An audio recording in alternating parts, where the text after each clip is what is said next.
Hey guys, this is James here. So we have a bit of a different video today. Today we're going to be unboxing a WingWing product that I was ordered.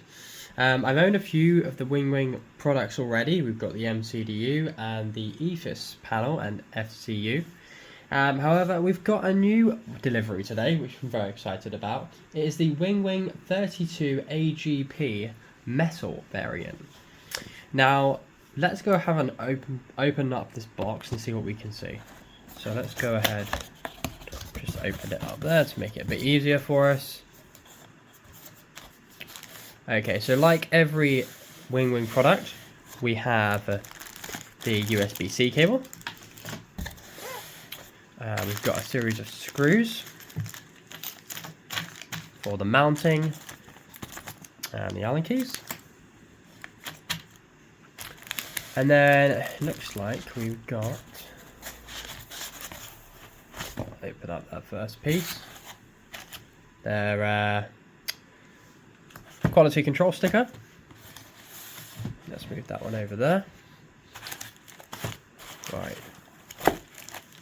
So, looks like we've got the gear lever, blanking panel, so that's good. And then a number of those little sticky pads to use to get the product on a flat surface. So let's move that one out of the way. And this is the main event. This is what we've all come to look at. So this here is the AGP. So the main things, we'll have a look. Bear with me.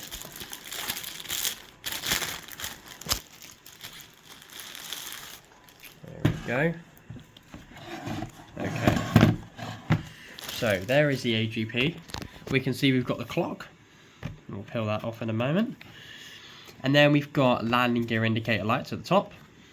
Your auto brake, which compress quite well. And your max, as well as the brake fan at the top.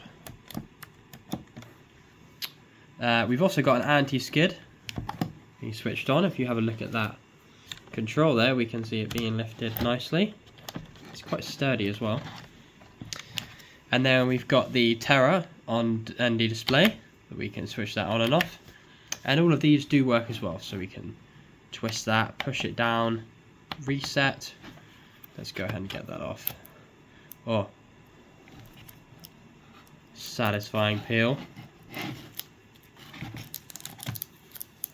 Oh, there we go. And we've also got the chronometer. Got the chrono, and then we can switch our GPS to internal, or what's that, set. Yeah. And then we've got the timer, which is part of the clock, which we can run, and then it's actually got a spring-loaded reset switch. You see how that works. Great. So what's the second part of this then? Why is this so exciting? Well, we've actually got a full metal gear lever. So let's go ahead and unbox that.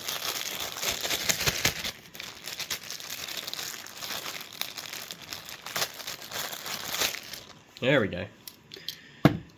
There it is. So it's hard to see on video, but you can see that it's fully metal. Okay. The actual casing here is plastic, but the mechanism inside is completely metal. And we can see that in order to raise the landing gear, it needs to be pulled out, and then it slots into place. So it needs to be pulled out and then put in, which is very satisfying to use. Honestly, there's no product that WingWing has produced that I have purchased that I have said is not of absolute top quality. Really happy. Oh look, and it's even passed its QC, quality control check. So that's good to see. So those are the main products. The rest of the box, looks like we've got a mounting bracket. Let's see what else we've got inside here. And like with all WingWing products, they provide you a few mounting accessories. So we've got one,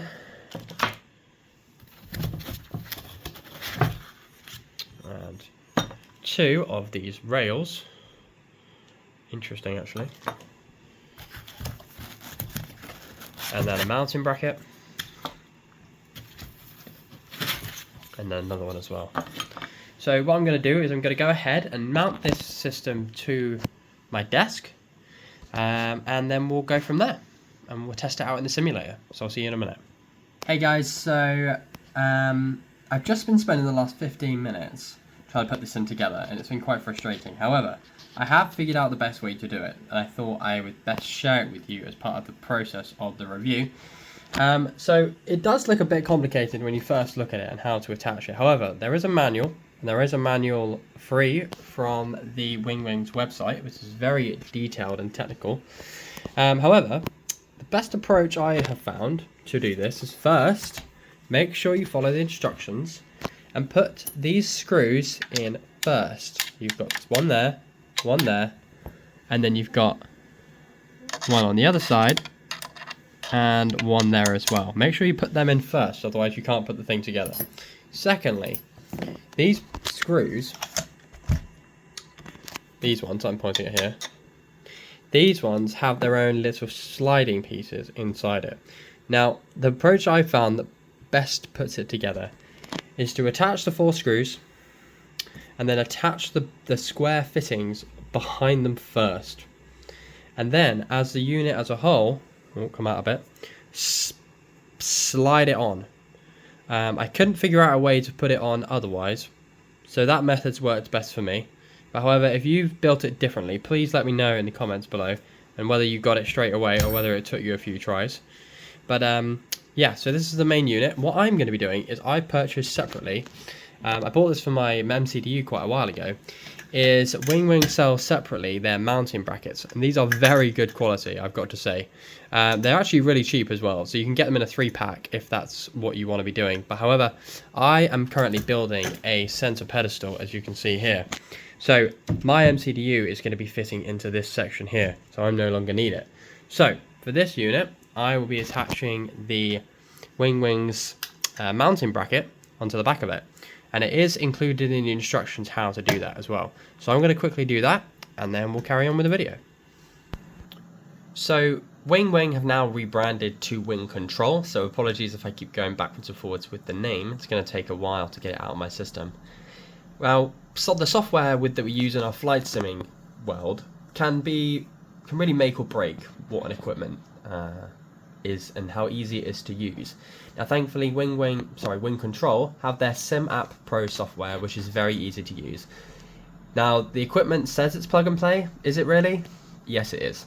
The equipment operates exactly how you would expect it to.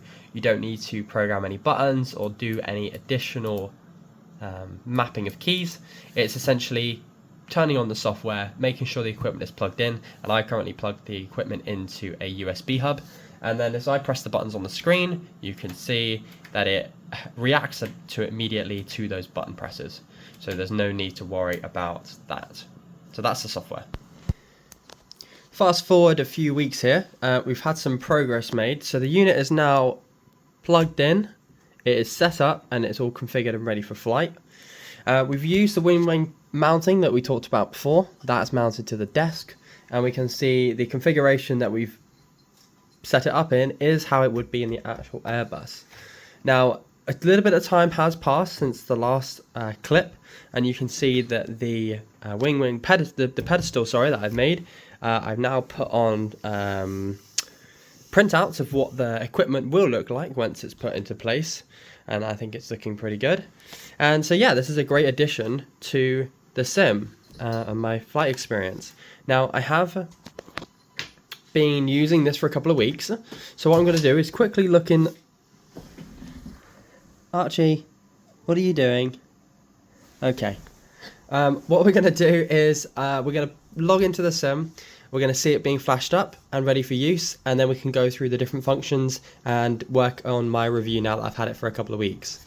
Okay, so we are now in the Microsoft Flight Simulator 2020 in the Phoenix A320 aircraft. Let's go ahead and turn on external power, and we can see this thing light up.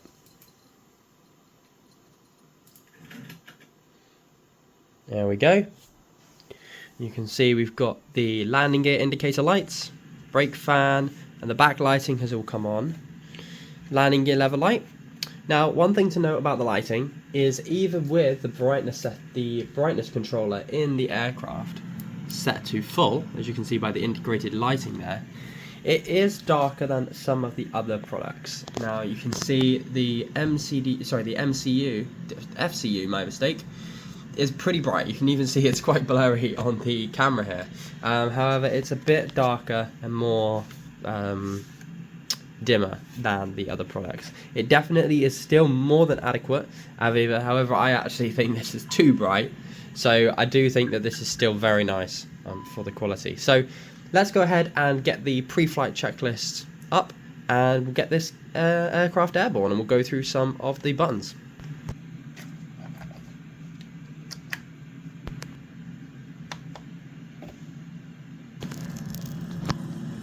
V1.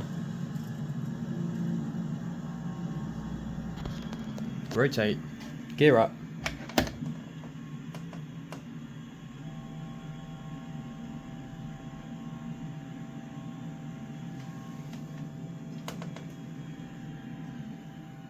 So we've just reached our cruise at 22,000 feet, and it's probably the best time to bring this review to a close. So just let's talk about the mounting systems, as again, WingWing do not provide the mounting system directly onto the desk. However, there is mounting system included to have it resting on the desk, and there's lots of different things you can do to do that. However, if you want to buy the separate mounting unit onto the desk, I'd probably highly recommend it if this is for your setup. The metal gear lever, which is one of the highlight points on their website, is exactly that. It's very good quality. It has a really good tactile feedback when you're using the gear lever, and the rest of the buttons operate as you would expect. They are very high quality. They look exactly like the aircraft itself. They're very responsive into the sim. You press the button and immediately, as you can see, as I press it, you can see, there we go, it immediately switches down, and I'm going to say it and then I'm going to do it. So, and switch, and there we go, it's almost immediately. The software itself was really easy to set up. The mounting did take a little bit of time to actually set up and configure. It might be that mine was slightly warped, so I've had a bad experience, but overall, you know, it's been pretty good. So overall, I would say that this WINCTRL product is very good. I've used it now for a couple of weeks in the sim, and I got no complaints at all. It's worked every single time. The system and the software hasn't crashed, and that's all you can ask for, really. So I just want to thank you all for watching this video. This has been a long one coming, as I've been moving around my desk and all sorts of things have been happening. So appreciate your patience in getting this one out. And yeah, so thank you very much for watching, and I will see you soon in the next one.